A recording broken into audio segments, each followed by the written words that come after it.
ప్రియమైనటువంటి దేవుని బిడ్డలారా, మళ్ళీ ఈరోజు ఒక కొత్త నిదానంతో మనము మళ్ళీ రాబోతున్నాం.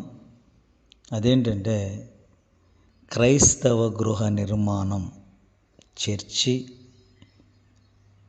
వాస్తు ప్రకారం కట్టవచ్చా అనేటటువంటి ఒక నినాదముతో మనము రాబోతున్నాం. దేవుని బిడ్డలారా, చాలామంది చాలా విధాలుగా చాలా రకాలుగా ప్రతి చిన్నదానికి వాస్తు అనేటటువంటి పదజాలాన్ని ఉపయోగించి ఏదైనాను వాస్తు లేకపోతే కట్టకుండా, నిర్మించకుండా ఆ పనిని ఆఫ్ చేసి మరో కోణంలో ముందుకు తీసుకుని వెళ్ళేటటువంటి పరిస్థితుల్లో చూస్తూ ఉన్నాం. ఈ మధ్యకాలంలో సోషల్ మీడియాలో కానీ, పలు స్థలాల్లో కానీ, ఎక్కడికి మారుమూల ప్రాంతాలకు వెళ్ళినా ప్రతి చిన్నదానికి వాస్తు వాస్తు వాస్తు అని చెప్పి ప్రజలు పరిగెడతా ఉన్నారు. ఈ మూల బాగలేదు, ఒక టెంపుల్ కట్టాలన్నా, ఒక మసీదు కట్టాలన్నా, ఒక చర్చి కట్టాలన్నా, అర్థమవుతుందండి, ఒక ఇల్లు కట్టుకోవాలన్నా ప్రతిదానికి వాస్తును బేస్ చేసుకొని అనేక మంది వాస్తు పేరు మీద ప్రజల దగ్గర ఎంతో ధనాన్ని దోచుకుంటున్నారు తెలియని రీతిలో. కానీ ప్రజలు అలాంటి దానినే ఎక్కువగా ఇష్టపడేటటువంటి వారిగా కూడా ప్రజలను మనం చూడగలుగుతూ ఉన్నాం. నా అనుభవంలో, నా లెక్క ప్రకారం, నేను చూసేటటువంటి విధానాలలో ఈ వాస్తు అనేది ఎంతవరకు నిజం, అసలు ఎక్కడి నుంచి వచ్చింది వాస్తు అనేటటువంటి పదం, ఆ పదజాలం ఉపయోగించే తీరు, దానిని ప్రజలు అనుసరించి ప్రతి చిన్నదానికి ఏదో ఒక వంక పెట్టి వాస్తు అనే దానిని ముందుకు తీసుకొని వచ్చి ప్రజల దగ్గర ఎంతో ధనాన్ని వసూలు చేస్తూ పీడిస్తూ ప్రజల ధనమును దోచుకునేటటువంటి వాస్తు శాస్త్రవేత్తలు లేక వాస్తును పరిశోధించి ఏదో 4 బుక్స్ పెట్టుకొని ఆ బుక్కులు పట్టుకొని ఈ వాస్తు ఇట్లా ఉంది, ఈ వాస్తు ఇట్లా కట్టుకోవాలి, ఈ వాస్తు ఇట్లా కట్టుకోవాలి అని చెప్పి ప్రజల దగ్గర ఎంతో ధనాన్ని తీసుకునే వాళ్ళను కూడా మనం చూస్తూ ఉన్నాం. అసలు ఇవి ఎంతవరకు నిజాలు, సత్యాలు, అది కరెక్టేనా అనేటటువంటి ఆలోచన నా మదిలో మెదిలింది. దాని గురించి పరిశీలన చేయడం, ధ్యానం చేయడం, పరిశోధన చేయడం, పరీక్షించడం, ఇవన్నీ కూడా జరిగాయి. దేవుని బిడ్డలారా, సరే, లోకంలో ఉన్న వాళ్ళు ఎంతోమంది రకరకాలుగా వాళ్ళ మతాల ప్రకారము, వాళ్ళ ఆచారాల ప్రకారము, వారి నిబద్ధతతో, వారికి అనుకూలతలో, వారి నమ్మకం, వారి విశ్వాసాన్ని బట్టి వాస్తు శాస్త్రాన్ని నమ్ముతూ ముందుకు వెళ్తూ ఉన్నారు. కానీ క్రీస్తును నమ్ముకుని, క్రీస్తును ఎరిగి, క్రీస్తును అనుసరిస్తూ, యేసుక్రీస్తు యొక్క సన్నిధిలో ఉండి ఆయన బిడ్డలుగా బ్రతుకుతూ, ముఖ్యంగా ఆయన సేవ చేస్తూ ఎంతోమంది సేవకులను కూడా చూశాను. వాస్తు ప్రకారము ప్రయోగాలు చేస్తూ ఉన్నారు. విశ్వాసులతో వాస్తు ప్రకారం ఇది లేదు అంటున్నారు. విశ్వాసులకు వాస్తు సంగతిని నేర్పించి ఇది వాస్తు ప్రకారం కట్టలేదు, వాస్తు ప్రకారం కడితే బాగుంటుంది అనేటటువంటి ఇలాంటి ఎన్నెన్నో భావనలు చూస్తూ ఉన్నాం. ఎంతోమంది సేవకుల నోట కూడా, పాస్టర్స్ నోట కూడా ఈ మాట నేను వినడం జరిగింది. అది చాలా బాధాకరమైనటువంటి విషయం.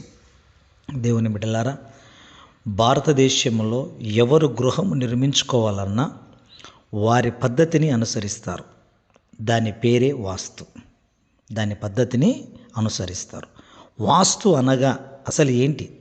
భూమి అని, స్థిరమైన వస్తువు అని, లేక వస్తువులతో నిర్మించబడిన స్థిరముగా ఉన్న నిర్మాణమని అర్థం. మరొకసారి నేను గుర్తు చేస్తూ ఉన్నా. వాస్తు అంటే దాని యొక్క ఉచ్చారణ అర్థం ఏంటంటే, వాస్తు అనగా భూమి అని, లేక స్థిరమైన వస్తువు అని, వస్తువులతో నిర్మించబడి స్థిరముగా ఉన్న నిర్మాణము అని దాని యొక్క అర్థమై ఉన్నది. ఒక గృహాన్ని ఎలా నిర్మిస్తే సుఖ సంతోషాలు, ఆయురారోగ్యాలు కలుగుతాయో ఆ విధానాన్ని తెలిపేదే వాస్తుశాస్త్రం. ఈ శాస్త్రం భారతదేశంలో పుట్టింది. సుమారు 2500 సంవత్సరాల క్రితం నుండే ఈ వాస్తు శాస్త్రం ఉన్నప్పటికీ ఈ అంత్యకాలంలో మాత్రమే అతి ఎక్కువగా వాడకంలోనికి వచ్చింది. దీని వాడకం కూడా భారతదేశంలోని అతి ఎక్కువగా మన భారతదేశంలోనే ఉంది. చైనా వారు గృహాలను నిర్మించడానికి ఒక శాస్త్రాన్ని వాడతారు, కానీ అది మన దేశ వాస్తు శాస్త్రం కాదు, అది భిన్నమైనది. చైనాలో రాయబడి ఉంది. హైందవాన్ని అవలంబించే శ్రీలంక, నేపాల్ వంటి దేశాల్లో అక్కడక్కడ ఈ వాస్తు శాస్త్రాన్ని వినియోగిస్తున్నారు. ప్రపంచంలో 5 దేశాలలో అక్కడక్కడ తప్ప ఇక ఏ దేశంలోనూ ఈ వాస్తు శాస్త్రం ఆచరణలో లేదో. ఇది చాలా గమనించాల్సిన విషయం. భారతదేశంలో మాత్రం కుల మత భేదం లేకుండా అందరూ ఈ వాస్తుని అనుసరిస్తున్నారు. నా ఉద్దేశం ప్రతి మతములోని వారందరూ అని కాదు, అన్ని మతాల వారు అని.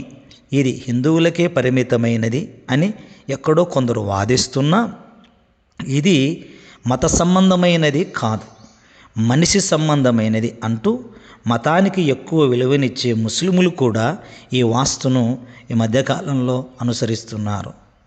మేము ప్రత్యక్షం అని చెప్పుకునే క్రైస్తవులు కూడా తమ గృహాలను నిర్మించుకోవడంలో ఈ వాస్తుని ఉపయోగించుకుంటున్నారు. కొందరు దైవజనులు సేవ బాగా జరగాలని వాస్తు ప్రకారం చర్చిలు కూడా నిర్మించుకుంటున్నారు. అయితే ఇది మతపరమైనదో మనిషిపరమైనదో తెలుసుకుంటే క్రైస్తవులు వాస్తు పాటించవచ్చా పాటించకూడదా అర్థమవుతుంది. అది వేరే మత సంబంధమైనదైతే దాన్ని ఆచరిస్తే పాపం. అలా కాకుండా అది సైన్స్ కానీ లేక మరొకటి కానీ అయితే పాటించిన తప్పు కాదు. వాస్తు శాస్త్రం యొక్క మూలంలోనికి వెళ్తే దీని అసలు రంగు బయటపడుతుంది. ఏమండి దేవుని బిడ్డలారా, ఈ వాస్తు అనే ప్రస్తావన హైందవ పురాణాలలో ఒకటైన మత్స్య పురాణములో ఎక్కువగా ఇది కనిపిస్తుంది. మత్స్య పురాణములో ఈ వాస్తు అనేది ఎక్కువగా కనిపిస్తుంది. ఇంకా వేదాలలో భగవద్గీతలో కూడా దీని గురించి ప్రస్తావించబడింది. మత్స్య పురాణములో మొత్తం 25 మంది మహర్షులు ఈ వాస్తు గ్రంథాన్ని వ్రాశారు. నిజానికి ఇది గ్రంథం, కానీ కాలక్రమేణా దీన్ని శాస్త్రమని పిలుస్తున్నారు. ఇది వాస్తును ఒక గ్రంథం మామూలుగా అయితే మన లెక్క ప్రకారం, కాలమేన ప్రకారం అంటే కాలములు పరిస్థితులను విధి విధానాలను బట్టి దీన్ని గ్రంథముగా పక్కకు పెట్టి శాస్త్రముగా దీన్ని వాస్తు శాస్త్రముగా దీన్ని పిలుస్తున్నారు. మత్స్య పురాణములో ఈ వాస్తు ఆవిర్భావాన్ని వివరించడం జరిగింది. పూర్వము అంధకాసురుడనే రాక్షసుడు ముల్లోకాలను బాధిస్తుంటే ఈశ్వరుడు ఈ రాక్షసునితో కఠోర యుద్ధం చేశాడు. ఆ సమయంలో ఈశ్వరు నుండి ఒక చెమట బిందువు రాలి భూమిపై పడి దాని నుండి ఒక భయంకర భూతము పుట్టిందంట. ఏమండి అర్థమవుతుందండి?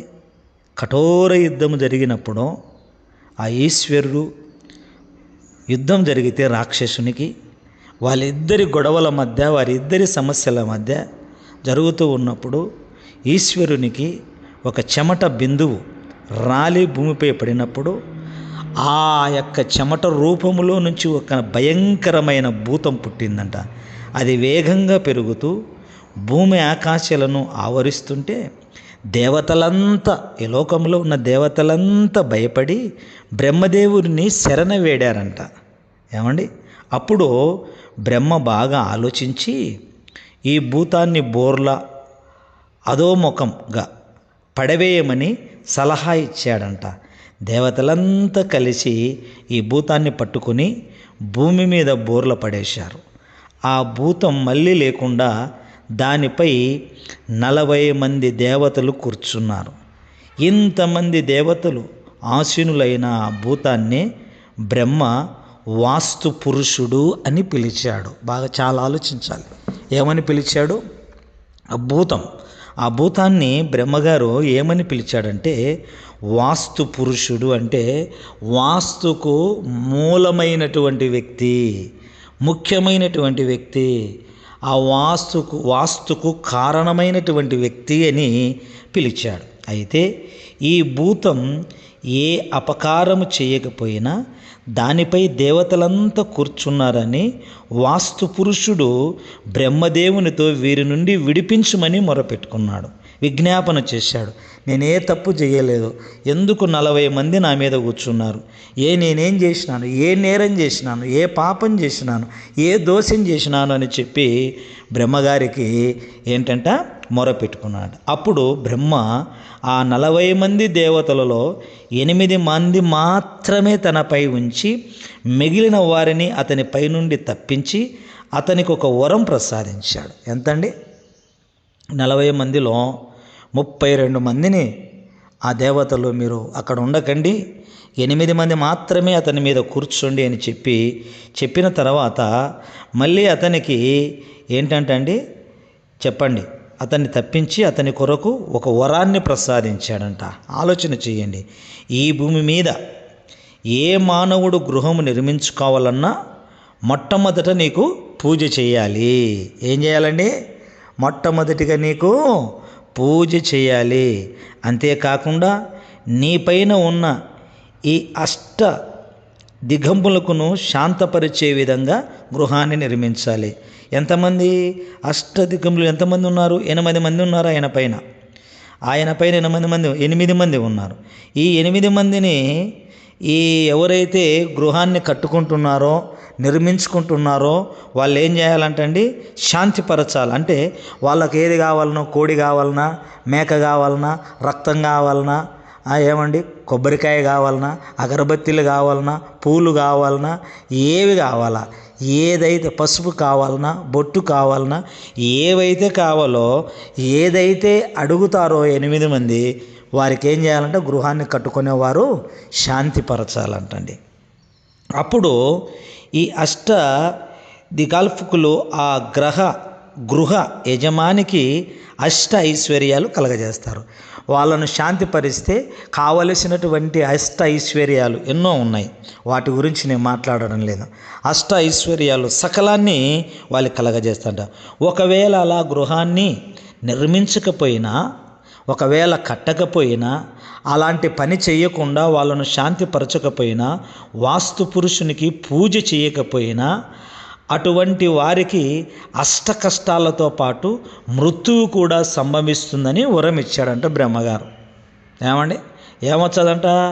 ఒకవేళ వారిని శాంతిపరచకపోతే, వారిని తృప్తిపరచకపోతే, వారికి పూజ చేయకపోతే, వారు చెప్పినట్లు చేయకపోతే అష్ట కష్టాలతో పాటు వారి కుటుంబాలలో మృతుగడియలు, చనిపోయే వారిని కూడా సంభవిస్తారు అనే వరాన్ని బ్రహ్మగారు ఇచ్చారంటండి. బ్రహ్మ చెప్పిన ప్రకారం గృహం నిర్మించేటప్పుడు అష్ట దిక్కాల్ఫకులైన ఈ ఈశ్వరుడు ఈశూన్యం, ఒకటి బాగా ఆలోచన చేయాల, ఈశూన్యం, అగ్నేయం, ఇంద్రుడు తూర్పు, నిర్వృతి నైరుతి,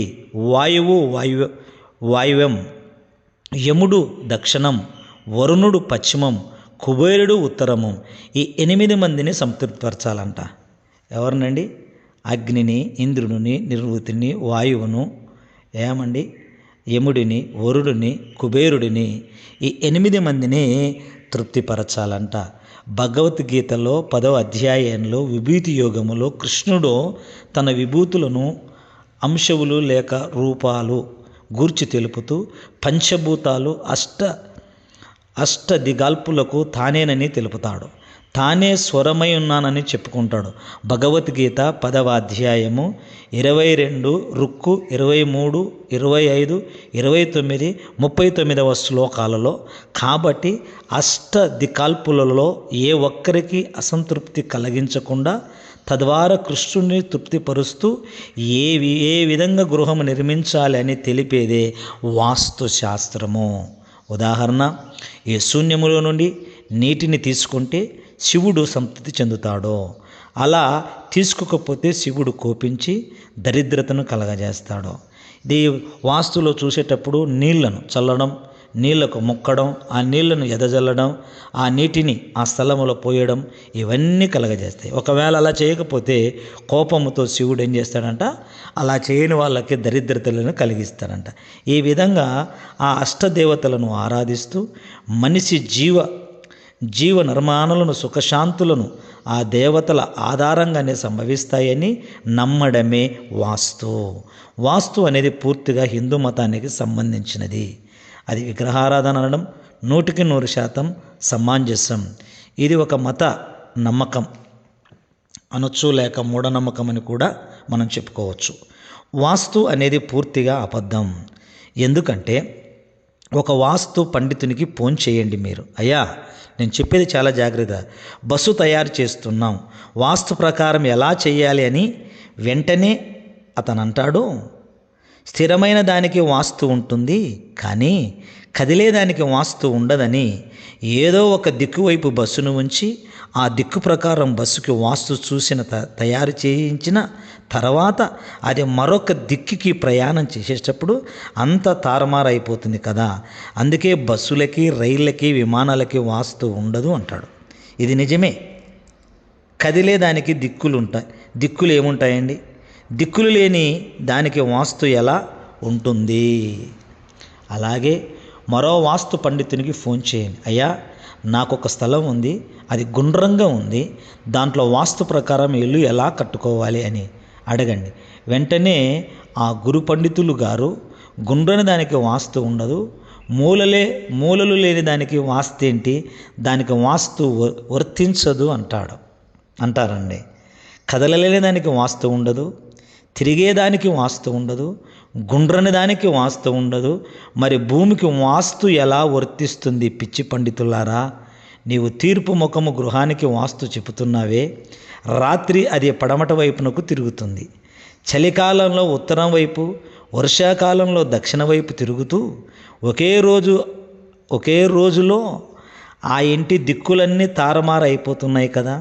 పాపం ఆ ఋషులకు అప్పట్లో తెలియక భూమి బల్లపరుపుగా ఉంది అని, సూర్యుడు భూమి చుట్టూ తిరుగుతున్నాడని, భూమి స్థిరమైనదని అనుకొని భూమికి దిక్కులు పెట్టారు, మూలలు పెట్టారు.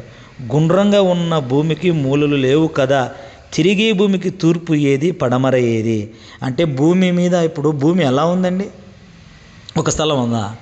మన ఇంట్లో ఫ్యాన్ ఏ విధంగా తిరుగుతుందో ఏమండి, భూమి సైన్స్ ప్రకారం, ఖగోళ శాస్త్ర ప్రకారం, బైబిల్ ప్రకారం భూమి శూన్యంలో గుండ్రంగా ఏలాడి తిరుగుతుంది, ఫ్యాన్ తిరిగినట్టు ఏలాడి. మళ్ళీ ఏలాడి తిరిగేదానికి మూలలు ఎలా వర్తించుతాయండి?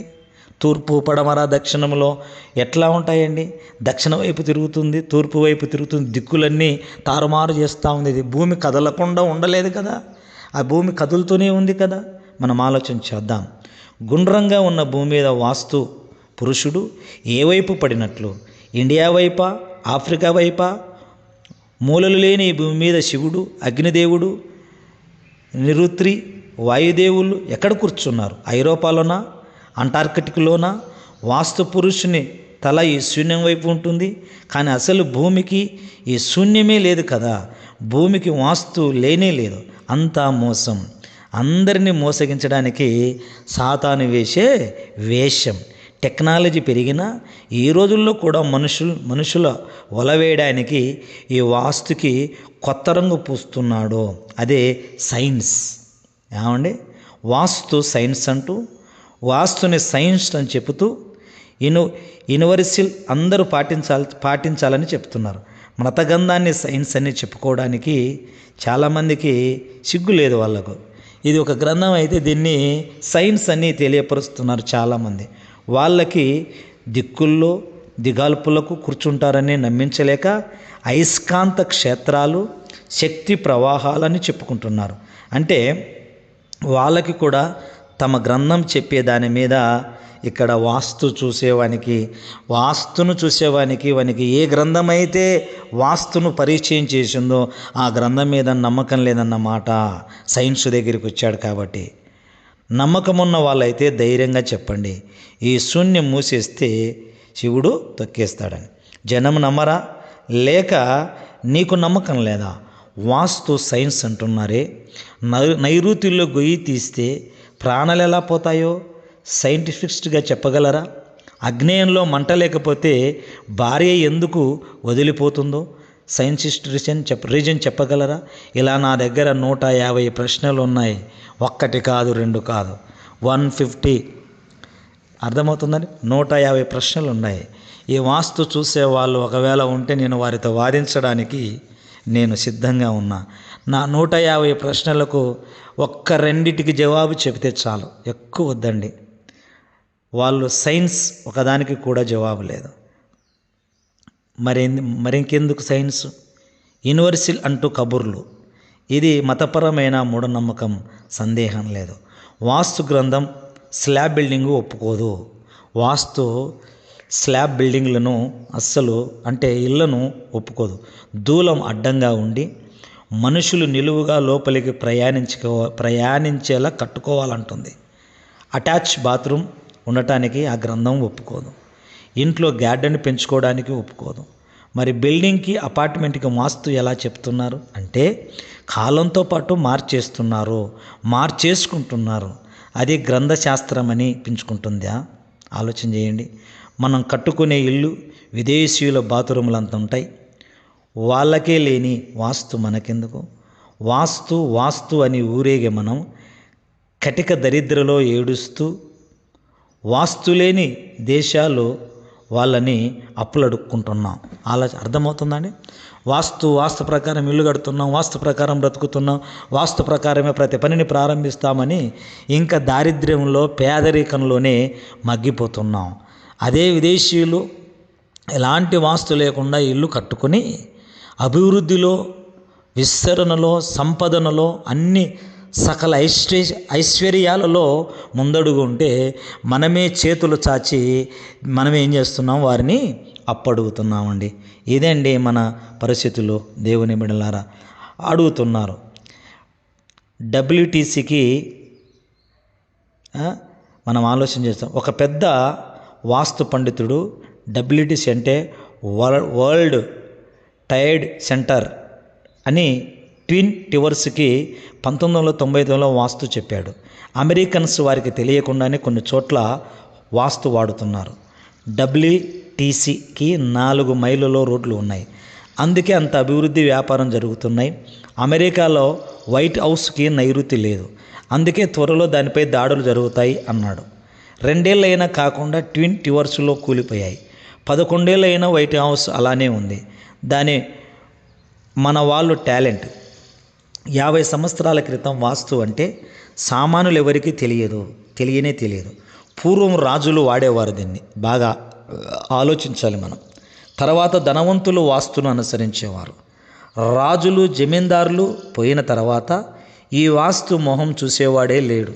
కానీ చివరికి దినాలలో సువార్త అద్భుతంగా జరుగుతున్న ఈ సమయంలో సాతాను కూడా తన పనిని వేగం పెంచాడు. వాస్తుని విస్తారం చేశాడు. ప్రజలందరికీ వాస్తు పిచ్చి పట్టేలా చేశాడు. వాస్తుకి సైన్స్ అనే స్పెషల్ రంగు పూసి మరింత ఆకర్షణీయంగా తయారు చేసి ఇది అన్ని మతాల వారు ఆచరించాలని ప్రచారం చేయిస్తున్నాడు. గెలిచాడు వాడే, సాతాను గెలిచాడు. ప్రియ దేవుని బిడ్డలారా, ప్రియ సహోదరి సహోదరులారా, ఈ మాటలు వినేటటువంటి ప్రతి ఒక్కరు, ముస్లిమ్స్ కావచ్చు, హైందవులు కావచ్చు, క్రైస్తవులు కావచ్చు, ఎనిబడి ఎవరైనా కావచ్చు, దేవుని బిడ్డలారా మనం ఆలోచన చేద్దాం. మీ ఇంట్లో నుయ్యి లేక మోటార్ ఈ శూన్యములో ఉంది కదా. మీ ఇంట్లో వంట అగ్నేయంలో చూస్తున్నారు కదా. మీ ఇంట్లో ఎత్తైన బరువైన వస్తువులు నైరుతిలో ఉన్నాయి కదూ. మీ ఇంట్లో వాయువ్యం ఖాళీగా ఉంచారు కదూ. మీ ఇంట బయట పడమర కన్నా తూర్పు వైపు, దక్షిణం కన్నా ఉత్తరం వైపు ఖాళీ ఎక్కువగా ఉంచారు కదూ. మీ ఇంట్లో వాడిన లేక కడిగిన నీరు ఈశాన్యం వైపు ప్రయాణించేలా వాళ్ళు కట్టారు కదూ. మీ ఇంట్లో కిటికీలు, గుమ్మాలు సరిసంఖ్యలో ఉన్నాయి కదూ. ప్రియమైన దేవుని సేవకుడా, ఈ మధ్య కాలంలో నేను పరిచర్య చేసే ఏరియాల్లో కూడా ఒక ఆమె చాలా దీర్ఘ ప్రార్థన చేస్తుంది. భక్తురాలు, క్రైస్తవ భక్తురాలు, సేవకురాలు. ఏందండి, ఎవరన్నా ఆమె దగ్గరికి వెళ్తే ప్రార్థన చేయించుకుంటే ఆమె ప్రార్థన చేసి ఏం చెప్తుందో తెలుసా? నీ కిటికీ వాస్తు లేదు, నీ ఇండ్లకు వాస్తుకు లేదు. ఏమండి, నా దగ్గర ఎన్నో ఆధారాలు కూడా ఉన్నాయి. మీ కిటికీకి వాస్తు లేదు, నీ ఇంటికి వాస్తు లేదు, అది తీసేయాలి, తీసేస్తే నీకు మంచిగా అవుతుంది, నువ్వు ఆరోగ్యంగా ఉంటావు, దీన్ని బట్టి నువ్వు అనారోగ్య పాలయ్యావని చెప్పి ప్రచారం చేస్తుంది ఆమె. అసలు వాస్తు అంటే ఏంటో తెలుసా అమ్మా నీకు? వాస్తు సంగతి గురించి వస్తున్నా, జాగ్రత్తగా వినమ్మా. ప్రియమైన సేవకుడా లేక సేవకురాలా, జాగ్రత్తగా విను. నీ చర్చి బలిపీఠం నైరుతి వైపు ఉంది కదా, నీ చర్చిలో నీటి నుయ్యి లేక బాప్తిసపు గొయ్యి శూన్యంలో ఉంది కదా. నీ చర్చి కిటికీలు గుమ్మాలు సరి సంఖ్యలో పెట్టుకుని కిటికీకి ఎదురుగా కిటికీకి, గుమ్మంకి ఎదురుగా గుమ్మం పెట్టుకున్నావు కదా. ఒకడి రక్తంతో కొనబడి ఒక్కడికి సొంతమై ఆ ఒక్కడి కోసమే నమ్మకంగా బ్రతుకుతానని వాగ్దానాలు చేసి 4 దిక్కుల నలుగురు దేవతలను పెట్టుకుని 4 మూలల నలుగురు దేవుళ్ళను పెట్టుకుని వాళ్లకు భయపడుతూ వాళ్ళని సంతృప్తిపరుస్తూ అన్య దేవతలను హృదయంలో ఆరాధిస్తూ నీవు చేస్తున్న దానికి భక్తి అంటారా, వ్యభిచారం అంటారా? ఆలోచన చేయాలి. యేసు అవమానించబడి నలగొట్టబడి దారుణమైన మరణానికి గురి అయి ఆ మరణాన్ని గెలిచి విజయకేతనం ఎగరవేసింది. తన కోసం కాదు, మన కోసమే. యేసు మీద విశ్వాసం ఉంచి లోకాన్ని జయించి సాతాన్ని పాదాల కింద చితకదొక్కుతూ తన దగ్గరకు వస్తానని ఆయన ఆశగా ఎదురు చూస్తుంటే మరలా అన్య విగ్రహ ఆచారాలకు తల వంచి కక్కిన దాన్ని తిరిగి కుక్కలాగా అపవాది ధ్యాసలోనికి జారుకునిపోయి నిన్ను బట్టియే కదా సాతానుడు యేసు వంక చూసి బిగ్గరగా నవ్వుతున్నాడు.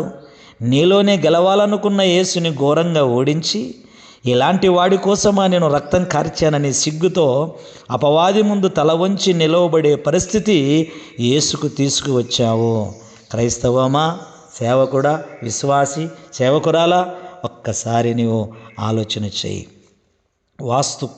వాస్తు కోసం క్రీస్తును అమ్మిన క్రైస్తవుడా, నాకు 2 సంఘటనలు ఉన్నాయి, నాకు 4 సంఘాలు ఉన్నాయి, నాకు 2 సంఘాలు ఉన్నాయి. నేను 6 ఏళ్ళ నుండి విశ్వాసిని, నేను 10 ఏళ్ళ నుండి విశ్వాసిని. డబ్బ కొట్టుకుంటున్నావు.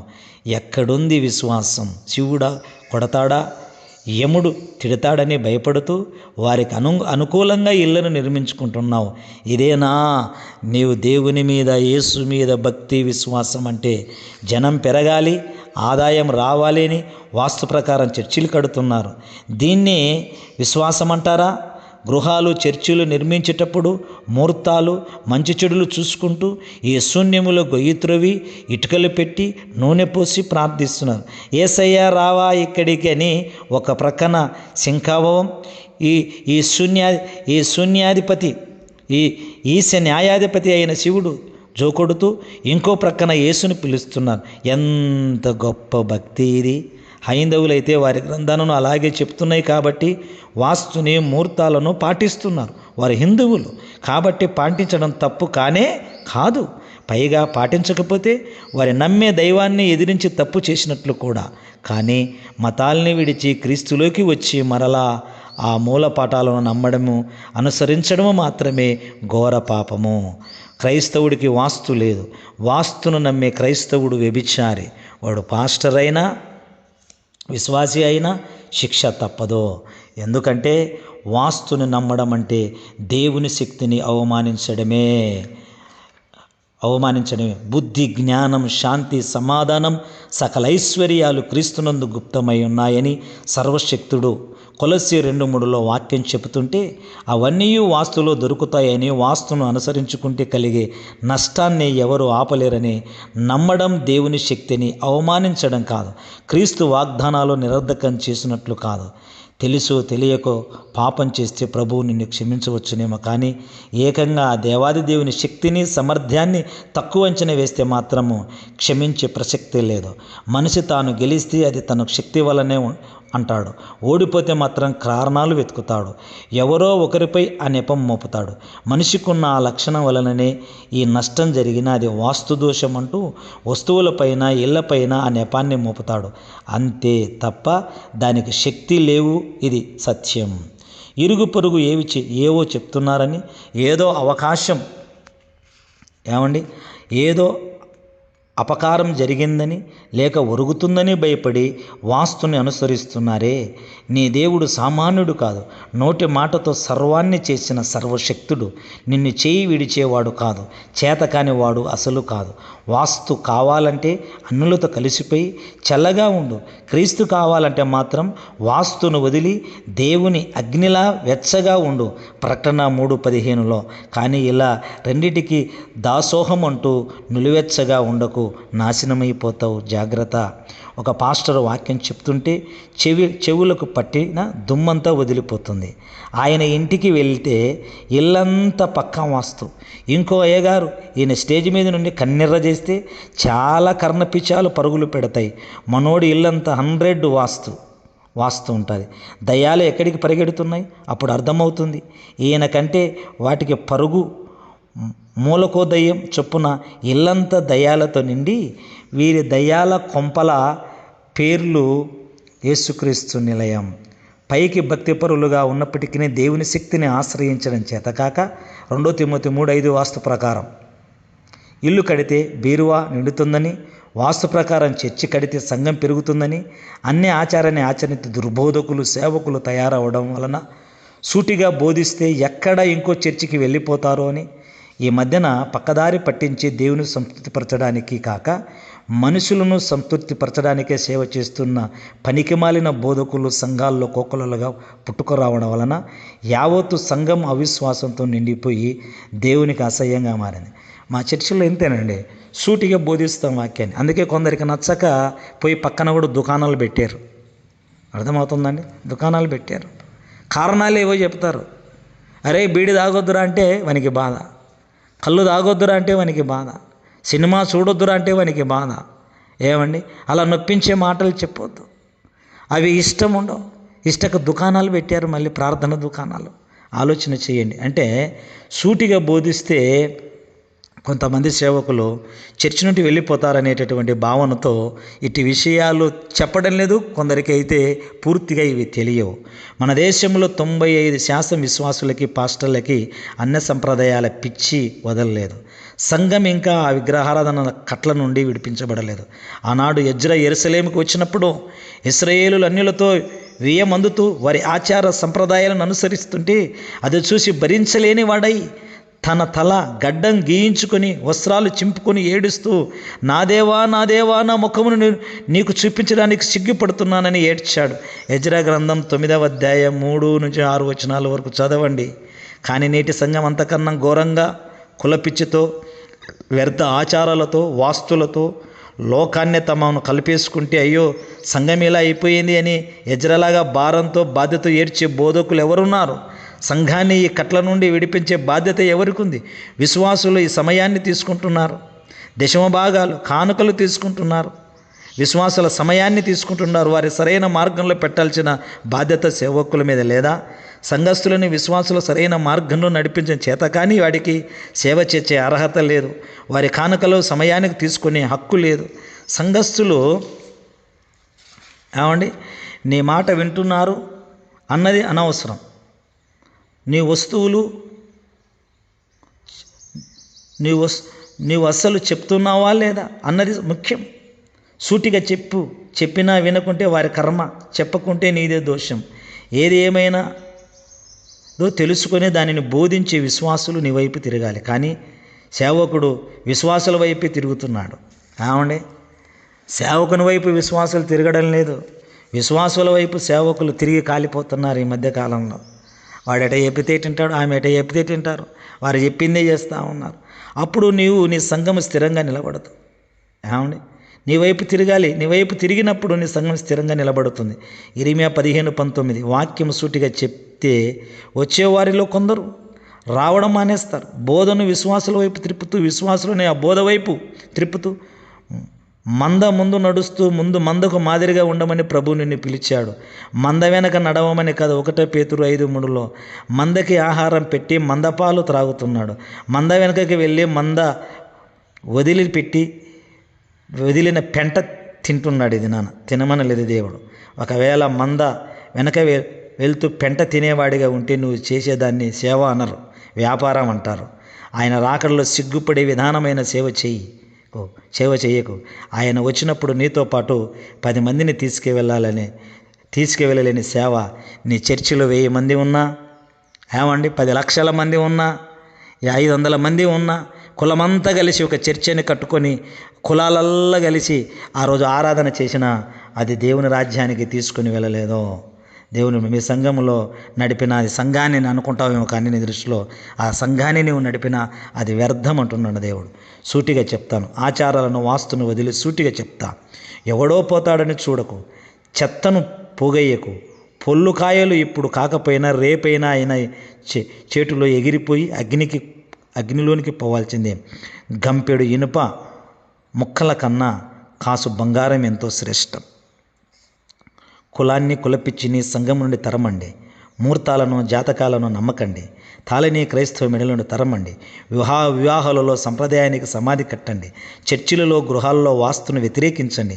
ఇంట్లో వస్తువులు స్థానాలు మార్చండి. వాస్తుని సంఘం నుండి తరమండి. దేవుని శక్తిని ఆశ్రయించండి.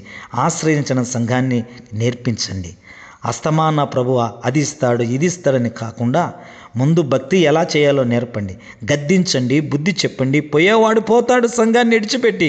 వాని గురించి ఆలోచన చేయకు. ప్రభువు కావాలా, పరలోకం కావాలా అన్నవాడు ఉంటాడు. నేను నమ్ముకొని ఉంటాడు, సంఘాన్ని నమ్ముకొని ఉంటాడు. నచ్చని వాడు వెళ్ళిపోతాడు. పోనీ వదిలేయవన్నీ. దొంగ భక్తి చేస్తూ పాత జీవితాన్ని మార్చుకోకుండా కొత్త పేరు పెట్టుకున్నవాడు పోతాడు, పారిపోతాడు. ఆ ఆత్మ నశిస్తుందని బాధపడకు. వాడు సంఘములో ఉన్న నశించినట్టే. ఆ పులిసిన పిండి ఉంటే ముద్దంతా పాడు చేస్తుందని తెలుసుకో. అనేక మంది సత్యం తెలియక సంప్రదాయాలలో ఉండిపోయారు. ముందు నీవు ఆ కట్ట నుండి బయటికి రా. వారికి మాదిరిగా నడుపు. సంఘము నుండి కుళ్ళైనా పోవాలి, కుళ్ళు పట్టిన వాడైనా పోవాలి. సంఘము నుంచి ఏంటంటండి, కుళ్ళైనా పోవాలి, కుళ్ళు పట్టిన వాడైనా పోవాలి. నరకానికి పోయే 10,000 మంది నామకార్థ విశ్వాసులను పోగేసుకుంటే పరలోకానికి చేరే ఒక్క విశ్వాసనైనా తయారు చేయడానికి ప్రయాసపడు. అప్పుడు ఉన్నత పిలుపుకు తగ్గ బహుమానము దేవుని దగ్గర పొందుకుంటావు. నేను విశ్వాసిని, బిలీవర్స్నని చర్చికి వచ్చే వాళ్ళను నేను విశ్వాసంతో సేవ చేస్తున్నాను, సేవ చేసే వాళ్లకు దయచేసి ఎప్పుడు ఎవరితో చెప్పకండి. ఎందుకంటే అది అబద్ధం పాపం. ఎలాగో అవిశ్వాసంతో ఎన్నో పాపాలు మీ ఖాతాలో వేసుకున్నారు. ఇప్పుడు విశ్వాసం లేకుండా విశ్వాసంతో సేవ చేస్తున్నానని చెప్పుకుంటూ మరో పాపం మీ ఖాతాలో జమ చేసుకోకండి. యేసు ఒక్కడే దేవుడు అని నమ్మడమే, యేసు దైవత్వాన్ని విశ్వసించడమే, యేసు అడిగితే ఏదైనా ఇస్తాడని నమ్మడం యేసు దైవత్వాన్ని వాడుకోవడం. యేసు మీద విశ్వాసం వదిలేసి ఆయనలో దైవత్వాన్ని వాడేసుకుని వాళ్ళు చాలా ఎక్కువైపోయారు. ఇది దేవుని చేత వాడబడేవారు కాలం పోయి దేవుడిని వాడుకునే కాలం వచ్చేసింది. దీనిలో దేవుని శక్తి ఉంది. అంటే నూనె అమ్ముకుంటున్నారు, గుడ్డలు కర్చీపులు అమ్ముకుంటున్నారు. స్వస్థత వరాలు ఒకవేళ ఉంటే కనుక పొందితే రెంట్లు పెంచుతున్నారు. ఊదడానికి ఓ రేటు, తీయడానికి ఓ రేటు. పాస్టర్ మీటింగ్ రావాలంటే వేల ఇవ్వాల్సిందే. దేవుని ఆత్మ వరాలను, ఆర్థిక వరాలుగా మార్చేసుకుంటున్నారు. ఒంట్లో విగ్రహాలు పెట్టుకొని అవిశ్వాసులుగా ఉంటూ క్రీస్తు నుండి ధనం, ఆరోగ్యం, శాంతి ఆశిస్తున్నారు. క్రీస్తులోని దైవత్వాన్ని విశ్వసించని వారికి ఆయన దైవత్వాన్ని వాడుకునే హక్కు లేదు. విశ్వాసము లేని నీవు 2 విషయాలు ఎప్పుడు మర్చిపోకు. 1, విశ్వాసము లేని నీవు నీతిమంతుడవు కావు. 2, విశ్వాసము లేని నీవు దేవునికి ఇష్టడవు కావు. రోమాపత్రిక 3వ అధ్యాయము 22-24 వచనాలు, హెబ్రీ 11:6 ప్రకారం. ఒకవేళ నీవు నీతిమంతునిగా మారి దేవునికి ఇష్టడవై ఉండాలనుకుంటే నీవు ఒక క్రియ చేయనక్కరలేదు.